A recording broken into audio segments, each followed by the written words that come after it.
Hello everyone, in this video we continue our discussion on Shang Yang, this figure. In the last video we talked about Shang Yang's background and why he came to the state of Qing. In this video we will discuss what Shang Yang did after arriving in Qing state. Since the dream of Qing, Mugong means Mu, Duke Mu of Qing state, to dominate the Central Plains was shattered. The hegemony had always been in the hands of the states of Jin and Chu.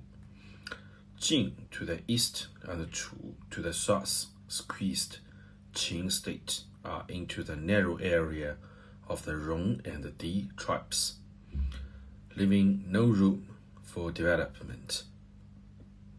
Moreover, whether it was the orthodox Huaxia state of Jin or the barbarian state of Chu, both regarded Jin as barbarians, not inviting or even allowing them to participate in the alliances of China.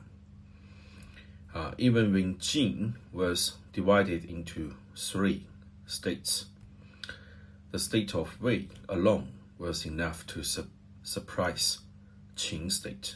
Qing's need was clear: to rapidly develop and strengthen its national power to avoid being destroyed in the brutal competition among states during the Warring States period. It was precisely because of this that when Shang Yang and Duke Xiao of Qing first discussed the way of the emperor and the way of the king, Duke Xiao was not interested. The way of the, not emperor, the sovereign, the way of the sovereign refers to the way of Yao and Shun, and the way of the king refers to the way of Tang and Wu. The former belongs to the tribal era and later to the state era,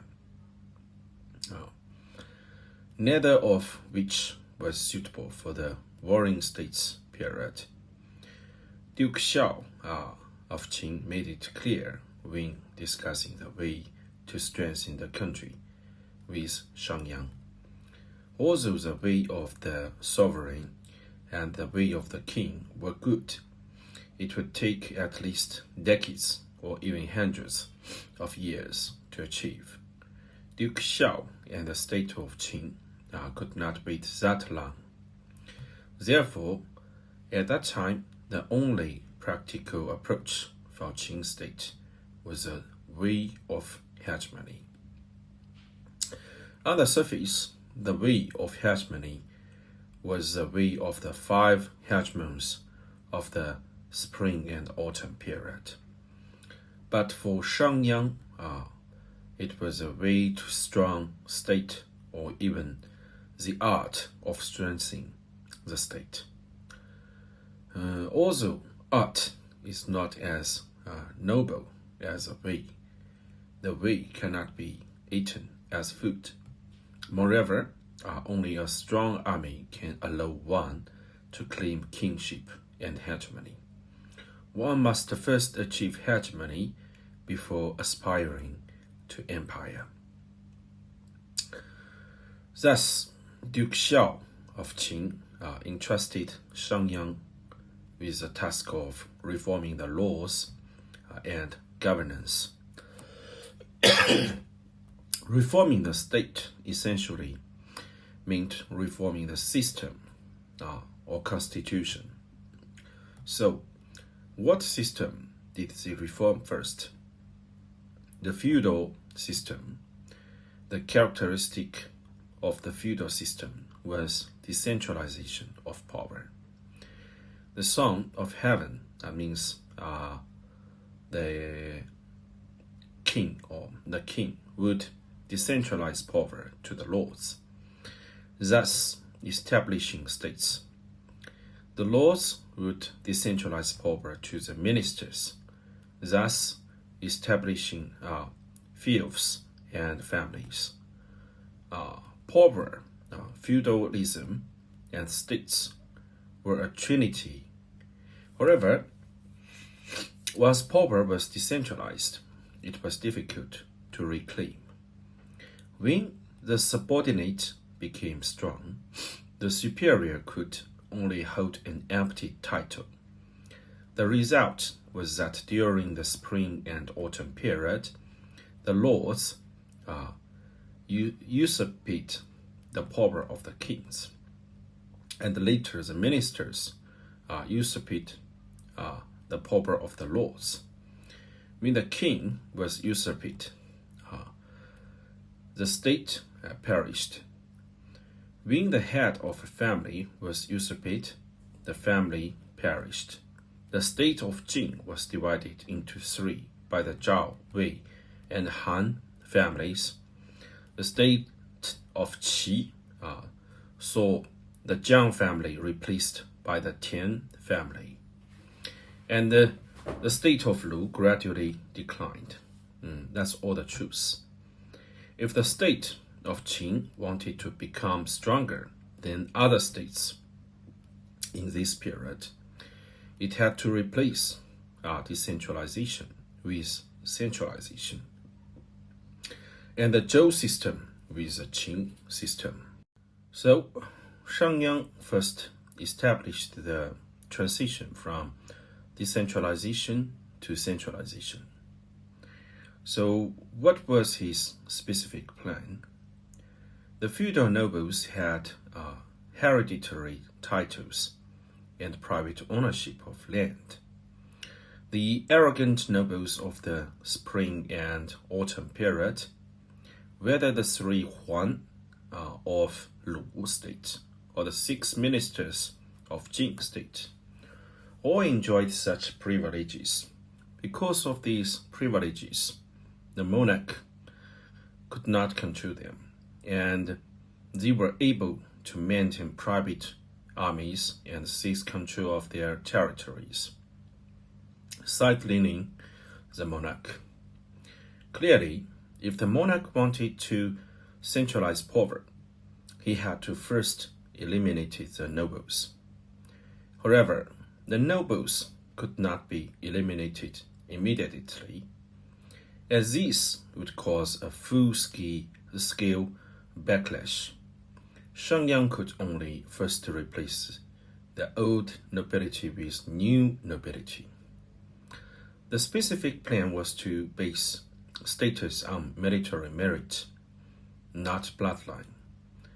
After Shang Yang's new laws were enacted, all nobles had to start as commoners without military merit, and then be ranked based on the size of their military contributions.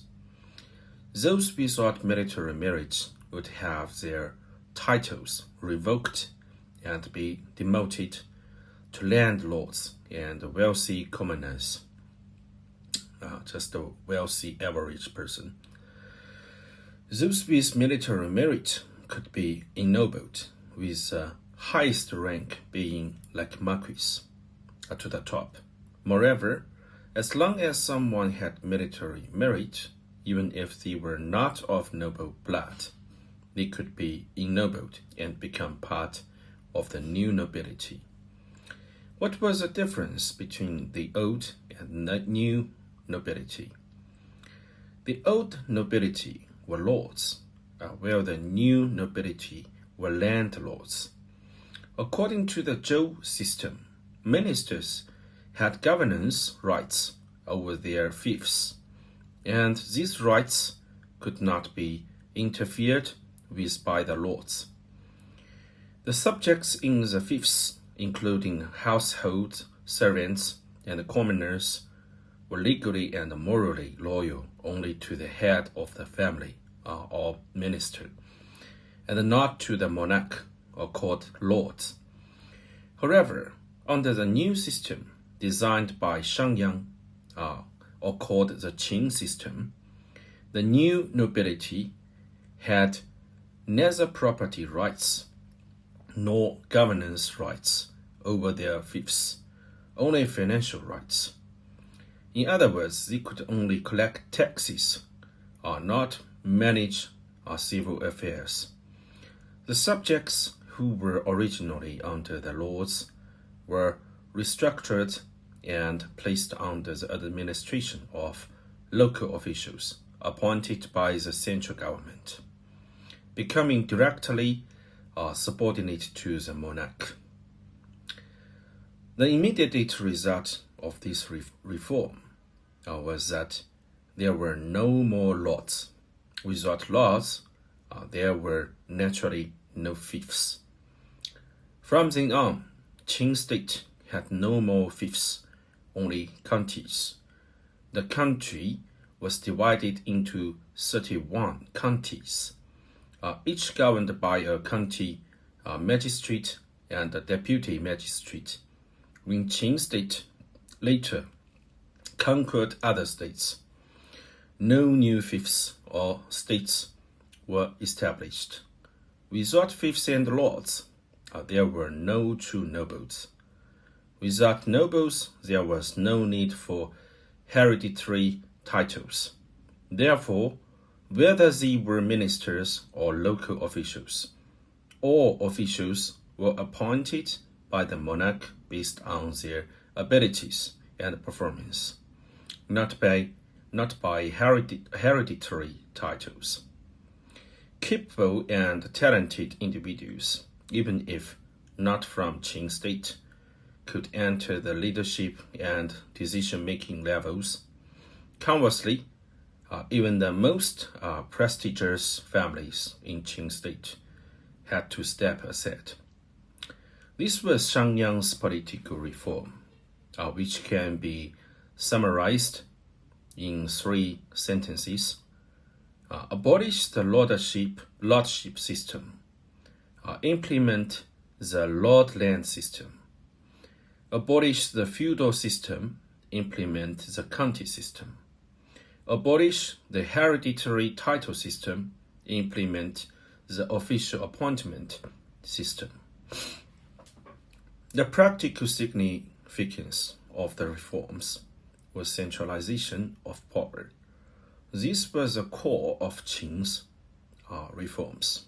In fact, the subjects who were previously under the lords were now directly under the central government, meaning the people belonged to the monarch. Fiefs were turned into counties, meaning the land belonged to the monarch. All officials, from ministers to local officials, were appointed by the central government, meaning power belonged to the monarch also. With land, people, and power all centralized in the hands of the monarch, and all under his control, this was the way of hegemony. What was the difference between military merit and bloodline? Bloodline is inherited, while military merit is earned. Bloodline benefits the nobility, while military merit benefits the monarch. Bloodline is passed down through the family, while military merit is recognized by the government. By determining rank and salary based on military merit, the military and the civilians would be motivated to strive for excellence and fight bravely. And no one could arrogantly sit back and enjoy the fruits of others' labor. The inevitable result was that the national assets changed. The state's power increased. The monarch's position was elevated, and the nobility lost their power. As a result, land, wealth, talent, and the military all came under the control of the monarch and the central government. Okay, this is all we talk about in this video. And if you enjoy this video, please like and subscribe. And thank you for your remark and share. And you're watching. We will see. We can talk more about Shang Yang's story and his influence in the next video. See you in the next video.